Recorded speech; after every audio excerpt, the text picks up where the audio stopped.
Казакстандын Темир Тау соту таң калыштуу кылмыш ишин карап чыкты. Аталган шаардагы көп кабаттуу үйдүн дубалына байларга жана аялы барларга интимдик тейлөө көрсөтөм деген жарыя иленген жана телефон номери жазылган. Бул тууралуу criminalka.kz сайты кабарлады. Бул жарыядан кийин шаардыктар бир топ дүрбөлөң болуп белгисиз аялды интернетте аябай сындашкан. Алардын бири аялды сындаса, экинчилери кыйын аял экен деп макташкан. 2 айдан кийин жарыянын автору менен көрсөтүлгөн номердин ээси бул боюнча козголгон кылмыш ишинин сотунда жолугушушту.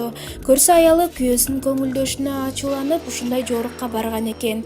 Ал күйөөсүнүн сүйүктүүсүнүн номерин жазып, көрсөтүү менен ушундай жарыяны тараткан. Ага чейин аны кабарлама жиберип, сөгүп, урушуп, бузуучу кылып турганы сотто белгилүү болду. Учурда сот жарыяны илген аялды күнөөлүү деп таап 48.100 теңге айып салды.